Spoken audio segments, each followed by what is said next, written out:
Welcome to Unit 2 of this film class where we start looking at Asian American independent films. We're moving away from our discussion about Hollywood films and stereotypes into looking at the specific films that Asian Americans are producing. So no longer are they just actors and actresses playing roles in Hollywood films and TV shows.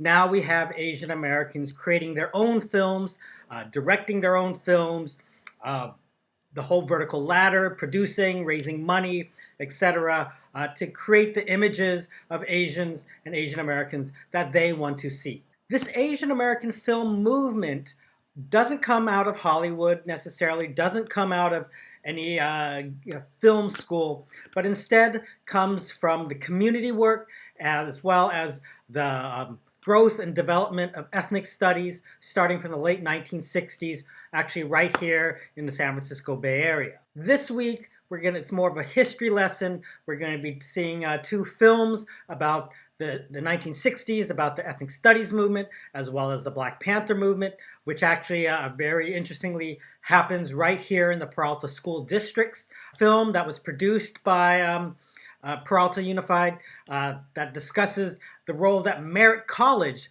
played in the role of the birth of the Black Panthers. The link is in the webpage. It's optional, but heavily encouraged. Again, I'd love for you guys to have more of an institutional history of Peralta colleges because you're obviously students here. I have a PowerPoint online that I usually talk about in my in-person classes. It's good to have his notes. I'm going to give you a short, very brief oral history of the ethnic studies movement, kind of as preparation for your viewing of the films. Historically, where we left off was World War II. Here, things for Asians come to a head. We have Japanese Americans being seen as the Yellow Peril, as being seen as alien, being incarcerated in mass incarceration during World War II. Now, what's interesting is what happens after World War II. What happens, whatever, Hitler commits suicide in a bunker in terms of the European front, and the Japanese, there's the Asian front. We have the United States dropping 2 atomic bombs on Japan. Japan surrenders. What's significant about this is perhaps the first moment where the United States reaches, quote, superpower. Asia has been devastated by the war. Europe has been devastated by the war. However, the United States is virtually unscathed. Yes, the bombing of Pearl Harbor in Hawaii happened, but because of that, and as the U.S. enters the war, the U.S. economy picks up because of all the wartime economy, that soldiers are going off to fight, which actually leaves women start getting governmental jobs. We also have people of color, Chinese, African Americans working on the shipyards. Actually, they call the World War II the second gold rush here in California, saying this was actually a time where many people, including African Americans from the South, start migrating to California, to here, Oakland, Richmond, to start working in the shipyards. So as the World War II ends, this is where we also have the baby boom. That in general, all the soldiers are coming back to the United States. It's a decisive victory. The U.S. is on top. The U.S. is celebrating their veterans. The United States is passing GI bills allowing soldiers, veterans to buy housing, to go to school. So it's a very kind of prosperous time for the United States. And again, this idea of the baby boom is basically everyone's coming home. It's a nice kind of secure life. They get married. 9 months later, boom, they have babies. So this is important as we get to the growth of ethnic studies. But again, this idea of these baby boomers, these children being born right after World War II in the 40s and the 50s, because the key thing is generations. When do these people come of age? You're born in, say, 1945, 55, 65. When you're 20-year-old, say you're in college, it's 1965. And again, this happens to be a time of the civil rights movement, the ethnic studies movement. So keep that in mind as I continue talking. Because of the sharp increase in population, we see the United States start investing in infrastructure. Again, this is when freeways get better developed, the suburbs start growing, where more school districts are being formed. This is the growth of the UC system, the Cal State system, mainly because coming from the Great Depression, now the United States has money.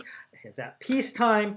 There's more investment in building the United States, building schools for these new children, building colleges, etc.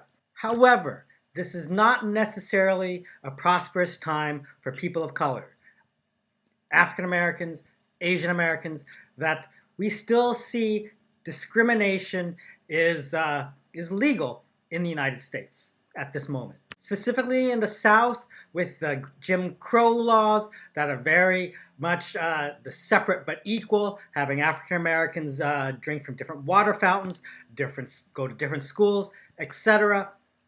And again, the story of Martin Luther King Jr. Starting the Montgomery bus boycott and leading, of course, to the grand civil rights movement and the change in United States legislation starting in 1963.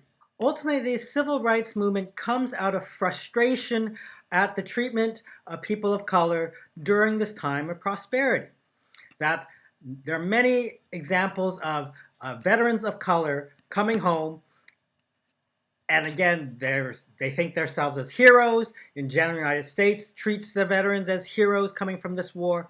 However, Japanese Americans, African Americans, still feel the sting of discrimination as they go into, say, a restaurant, go into a hotel. There are many anecdotes of an African American soldier wearing his uniform, going to a shop in the South, a food store, and again, being denied service, despite the fact that this person is an honored veteran, fought for this country. The fact that the United States is saying, again, you are of a different color, we have laws that treat people like you differently. We're not changing the laws, so I'm sorry, we are not going to serve you. Thank you for serving our country, but nevertheless, we are not going to help you. Law says we can discriminate against you, we will. So what, briefly, that Martin Luther King Jr. and the civil rights movement, as we see from him, ideas of civil disobedience, nonviolence. What I like to say is what Martin Luther King Jr. was fighting for in terms of integration is what we call structural assimilation. The idea of cultural assimilation really stems to what Robert Park, a sociologist in 1920, called Anglo-conformity. The idea, he was really looking at this idea of assimilation, dealing with recent white immigrants from Italy, from Ireland, who were Jewish, people that were coming to New York in the turn of the century, and again, being treated differently, again, because of their ethnicity. Yes, these people have the skin color as, quote, white, but again, are being discriminated against because, more specifically, the immigrant background. Again, you are not the same German, French, English immigrants as before. That his idea was that European immigrants would assimilate, would conform to the existing norms of society, speaking English as a primary language, and in a sense, melting into society. And as well, they could do that because their skin color was white, even though they had a different cultural and historical background than the other European Americans here, that the idea was that they could ultimately blend in because of their skin color. However, Robert Park had an issue with people of color, that he had actually an Asian student in his classes at the University of Chicago, and he said, it blows my mind that I see this Asian person, I immediately think they're going to speak Chinese or some Oriental language, but they're speaking fluent English. This blows my mind. I can't wrap my mind around this fact of someone that looks like an other may just be as American as I am.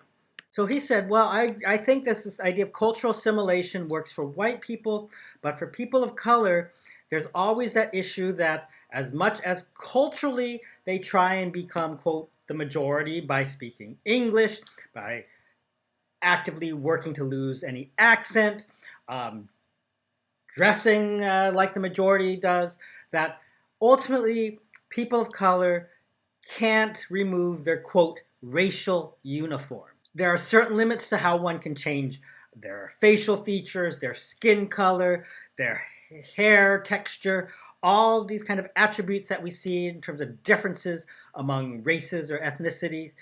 That, again, that can't be easily changed. Yes, we can dye hair and do all these other tan and whatnot, but the idea is that one cannot specifically change their race. And the idea is that even an Asian American, an African American who is, quote, acting white, Oreo or banana, or all these things that derogatory terms that might be called for people that express these kind of majority culture. Again, that these people can still be seen as someone that's different, and as well that visual difference leads to differential treatment, specifically by the law. So, this idea of structural assimilation or integration was the idea that the barriers prohibiting integration, discriminatory barriers, must be broken down to allow people the freedom to live where they want to live, work where they want to work, ultimately to marry who they want to marry. That culturally we see that within one generation one can ascribe to the cultural norms of a society, but that society still has structural barriers like negative immigration laws, like these Jim Crow laws that prohibit one group from going to school with another group, that how can you overcome those laws?